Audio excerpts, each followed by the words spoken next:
Hey guys, welcome to another ramble. Yeah, my energy is pretty low today. Mm, this is what I look like when I am lacking energy. I'm just like full on stoic mode. Like I don't really have too much energy to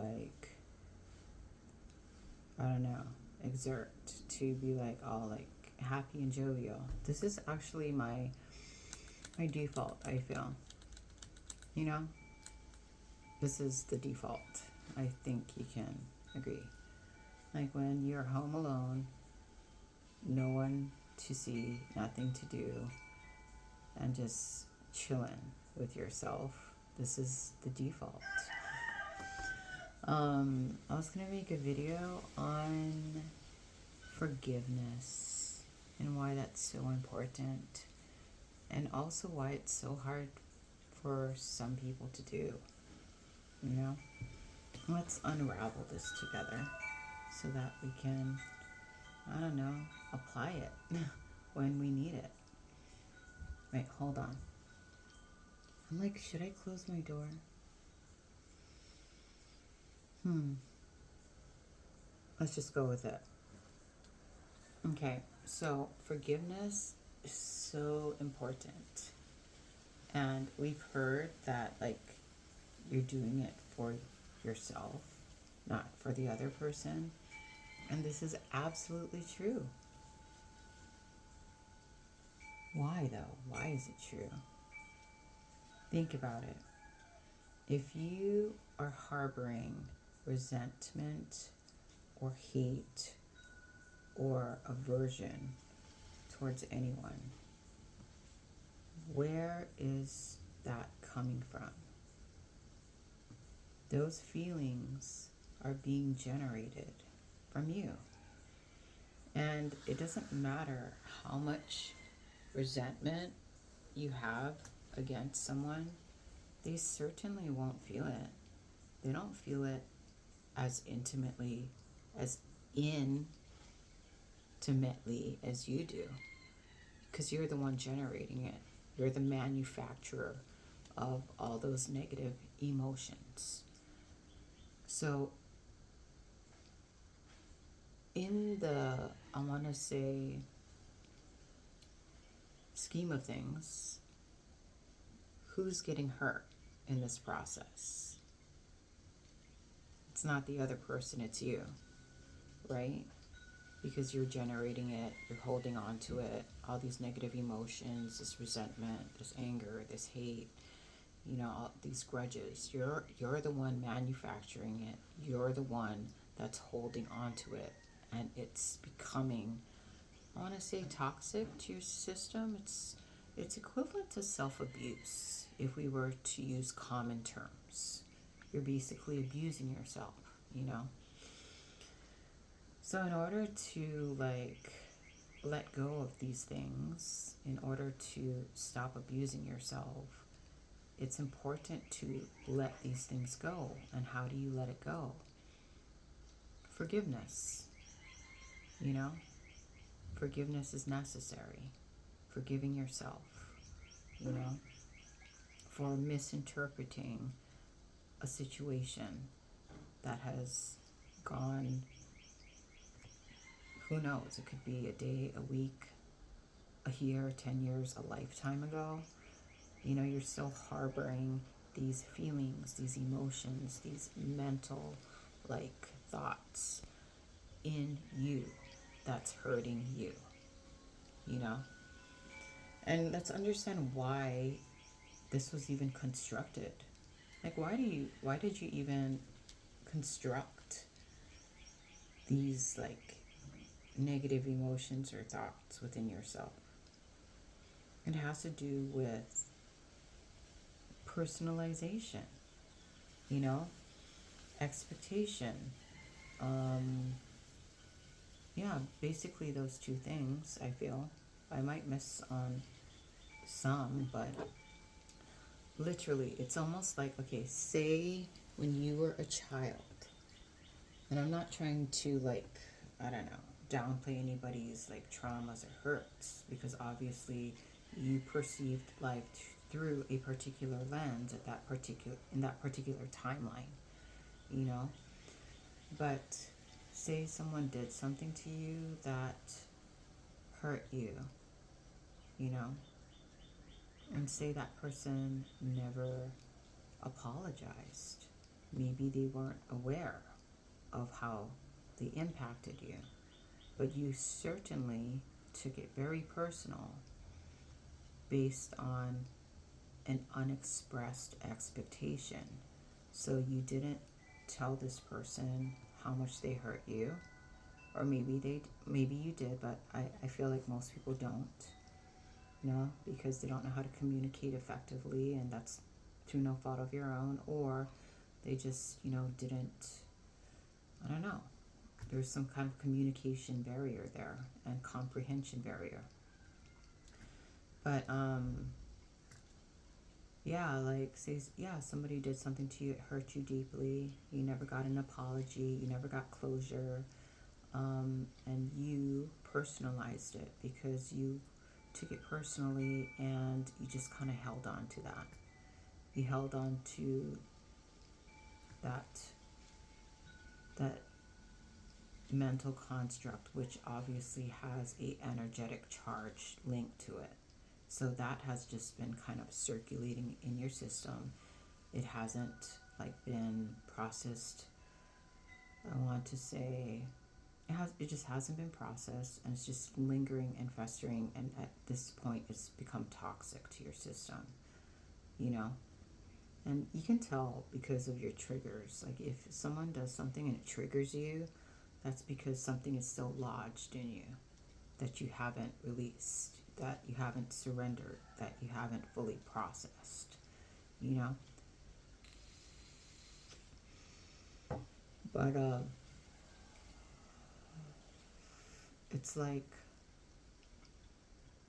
where am I going with this?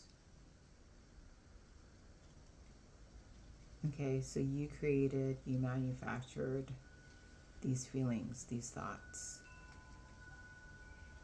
It is your responsibility to process, surrender, and eliminate these things as well. It's like no one else can do it but you. And I think like once you realize it's not personal, you know, even though somebody did something that obviously hurt you, it was probably tied to an expectation of how you thought it should have been, but it didn't line up with what realistically happened. And you personalized it, and then you created thoughts and feelings that are continuously cycling and festering and stagnant in your body, and it's turned toxic. Um, for me, what has helped me is one, recognizing that I manufactured it because I was taking it personally, and because I was harboring some kind of like anger that was unresolved. You know, I never got an apology, there was no closure. You have to give yourself the closure. You need to give yourself the apology. You know, you need to forgive yourself, you know, because the thing is, we might expect someone to give us something or treat us a certain way, but sometimes those people just don't know how. They don't.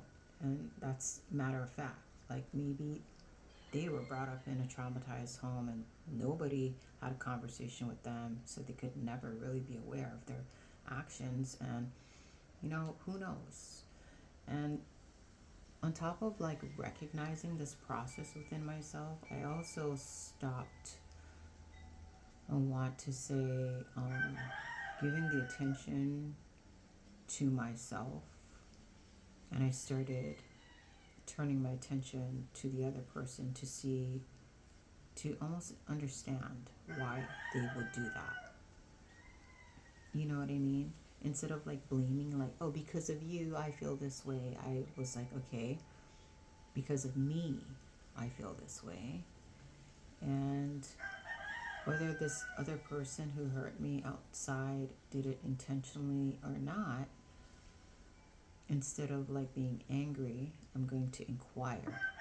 I'm going to be like, why would this person do this to me? And then from there, I would kind of like foster some sort of some sort of understanding, and just be like, okay, like these people didn't know any better. They were also carrying their own traumas and wounds. Nobody ever showed them what a healthy conversation or a healthy communication looked like. Nobody showed them how to resolve like problems, so they don't know any better. Literally, they don't know any better. And so, because they don't know any better, it's just like I can't expect anything more from them. It's almost like you can't expect someone who hates themselves to love you. It's like they can't even love themselves, so how could they generate that love for you?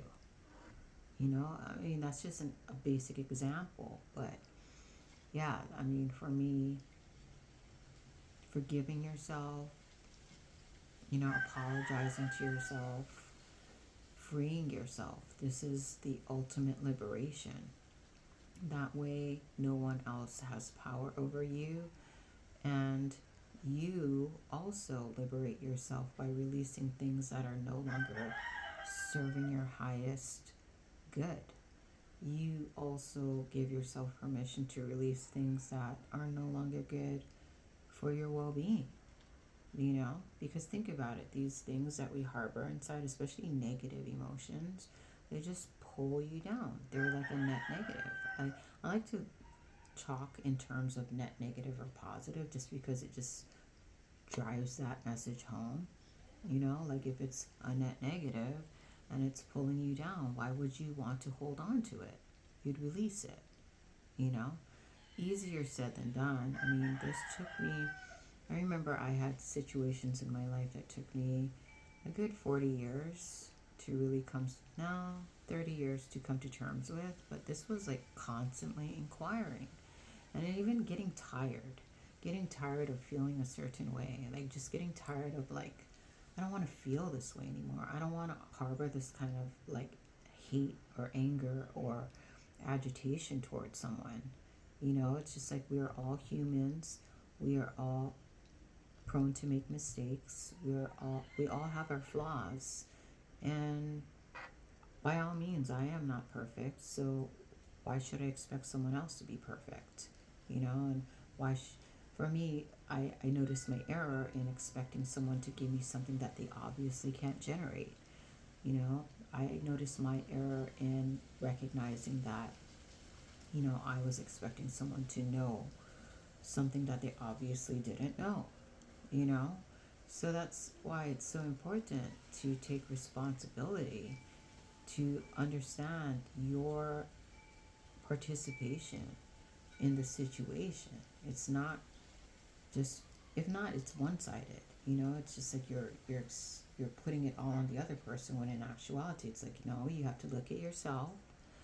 Then you also have to look at the other person. And then, at some point you will unravel everything to like, get to a place of peace and balance within yourself because you understand. There's a higher understanding, you know. Accountability has been taken, and understanding has been like achieved. So yeah, forgiveness, like I said, is by all means a very complex thing. People make it sound so easy, but it really isn't. It's deeply enmeshed in your like energetic blueprint, and for all it could also be ancestral.